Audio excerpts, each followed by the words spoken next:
സൈനികരെയും രാജ്യത്തെയും ഹൃദയത്തോട് ചേർത്ത തികഞ്ഞ രാജ്യസ്നേഹിയായിരുന്നു അന്തരിച്ച എയർ കമ്മഡോർ MK ചന്ദ്രശേഖർ. വർഷങ്ങളോളം പോരിന്റെ വിഹായസിൽ പറത്തി ഹൃദയബന്ധം സ്ഥാപിച്ച ഡക്കോട്ട വിമാനം നവീകരിച്ച് സൈന്യത്തിന് കൈമാറാൻ മുൻകൈയെടുത്തതും മാങ്ങാട്ടിൽ കാരക്കാട് ചന്ദ്രശേഖർ എന്ന MK ചന്ദ്രശേഖർ ആയിരുന്നു. 1947 ജമ്മു കാശ്മീർ പിടിച്ചെടുക്കാനുള്ള പാക് നീക്കം പ്രതിരോധിക്കാൻ ശ്രീനഗറിൽ പറന്നിറങ്ങിയ ഡക്കോട്ട വിമാനമാണ് വർഷങ്ങൾക്ക് ശേഷം MK ചന്ദ്രശേഖറിലൂടെ വീണ്ടും സൈന്യത്തിന്റെ കയ്യിലെത്തിയത്. മകനും BJP സംസ്ഥാന അധ്യക്ഷനും മുൻ കേന്ദ്രമന്ത്രിയുമായ രാജീവ് ചന്ദ്രശേഖറിലൂടെയാണ് ഈ സ്വപ്നം MK ചന്ദ്രശേഖർ സാധ്യമാക്കിയത്.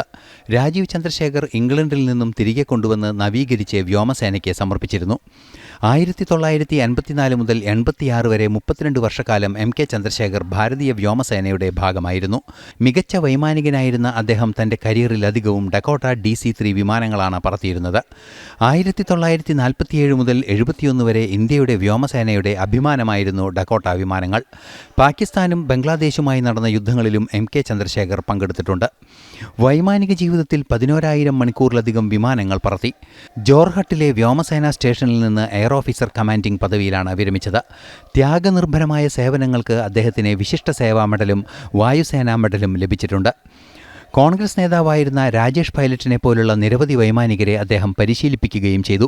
വിരമിച്ച ശേഷം MK ചന്ദ്രശേഖർ ബംഗളൂരുവിലേക്ക് താമസം മാറ്റി. അവിടെ വിരമിച്ച സൈനികരുടെ ക്ഷേമപ്രവർത്തനങ്ങളിൽ സജീവവുമായി. ബാംഗ്ലൂർ നാഷണൽ മാർട്ടിയേഴ്സ് പാർക്ക് ഉൾപ്പെടെയുള്ള നിരവധി സ്മാരകങ്ങൾ സ്ഥാപിക്കുന്നതിൽ അദ്ദേഹം പ്രധാന പങ്കുവഹിച്ചു. ന്യൂസ് ഡെസ്ക്, ജനം.